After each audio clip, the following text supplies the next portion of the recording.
The following contains warning. Images of graphic violence and not suitable for all audiences. Viewer discretion is advised. Aileen Wuornos.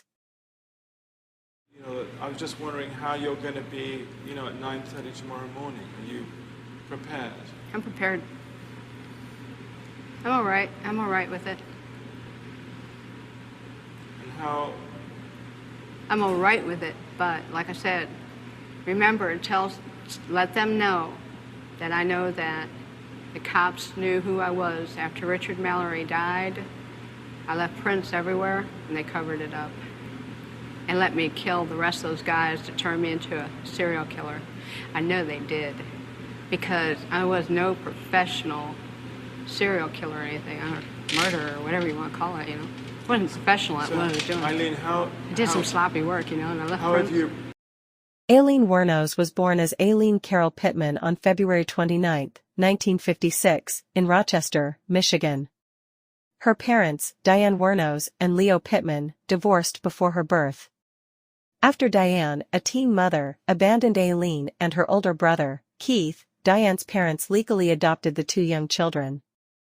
Aileen never knew her biological father, who was eventually imprisoned for child rape and died by suicide while in custody. Aileen grew up in nearby Troy, Michigan, with her adoptive parents, Keith, and two older adoptive siblings, her biological aunt and uncle. A fire scarred her face when she was a young girl. She developed an explosive temper and found it difficult to make friends. Around age 10, Wuornos learned that her parents were actually her biological grandparents.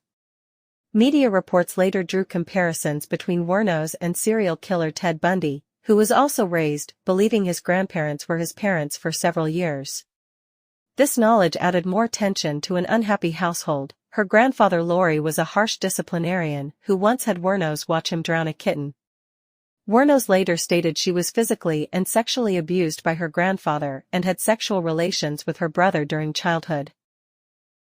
As an 11-year-old, Wuornos was offering sexual favors to boys she knew if they paid her or gave her cigarettes, resulting in the derogatory nickname Cigarette Pig. Sex work further isolated Wuornos from her peers. Wuornos ran away from home on multiple occasions and eventually was sent to juvenile detention. At 14, Laurie sent a pregnant Aileen to a Detroit home for unwed mothers. She told her family the pregnancy was the result of rape, but later offered different explanations. She gave birth to a boy in March 1971. Her infant son was given up for adoption. After giving birth, Wuornos dropped out of school and bounced between juvenile detention, the Wuornos house, and sleeping in the woods or abandoned cars. Her grandmother Britta, who had struggled with alcoholism, died from cirrhosis of the liver on July 7, 1971. By this point, Laurie refused to care for his 15-year-old granddaughter any longer. Less than 5 years later, in March 1976, Laurie died by suicide. According to Sue Russell's book Lethal Intent, Aileen didn't attend the funeral. By that time, she had hitchhiked across the country while continuing to engage in sex work. Ex-husband Louis Fell. In Florida, she met wealthy yachtsman Louis Gratz Fell. The 20-year-old Wuornos and Fell, who was about 5 decades her senior, got married in May 1976. The union was short-lived. Fell left Wuornos within a month. He stated she had a violent and ungovernable temper and had beaten him with his cane. Wuornos asserted he had been the one to attack her. The two officially divorced on July 19, 1976.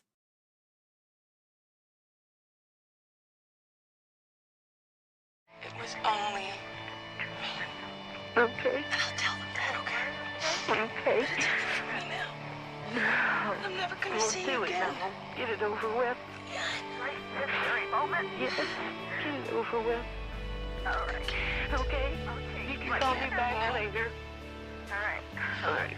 Okay, bye. So I'm gonna die. I love her, to confess. We were sitting on the floor watching TV, and she just come out and said, I have something to tell you. And I asked her what, and she said that she had shot and killed a man that day. She loved you, didn't she? Yeah. In fact, much more than a couple of times. it could have. For the murder of David Spears.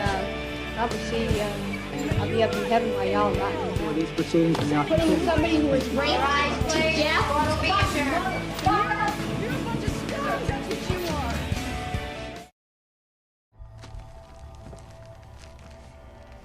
And he said, it doesn't matter to me. Your body will still be warm for my huge cock. And he said, do you want to die, slut? And I just nodded no. And then he said, are you gonna listen to everything I've got to say? It turns out to be rubbing alcohol in the Visine bottle. And he sticks some of my rectum area.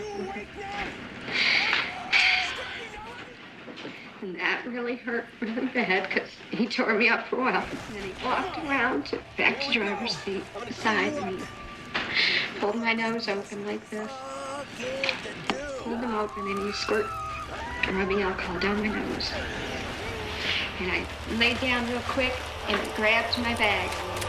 And I shot immediately. I don't think I shot Travis as fast as I could. I'm being really straight up about everything. There's no self-defense. I'm really sorry what happened about everything. I was in this, to me, this world is nothing but evil, and all of us are full of evil one way or another. We have evil in us, all of us do. And my evil would just happen to come out because of the circumstances of what I was doing. Hitchhiking, hooking, on the road. And so learning how to be a hooker as a hitchhiker eventually got tiring. In the end, I carried the gun for protection, but then I got where I was getting a real problem, and our rent was due, $1,200 behind. Tyra was doing a lot of beer drinking and stuff. She wanted to go out all the time, so she was burning up the money I was making. But I'm coming clean before I go in that execution chamber and be executed, that I killed him. I pretty much had them selected that they were going to die. But I heard, you know, that you just couldn't stand being on death row after 12 years. Nick, this is the last time I'm going to say it. You have to kill Aileen Wuornos because she'll kill again.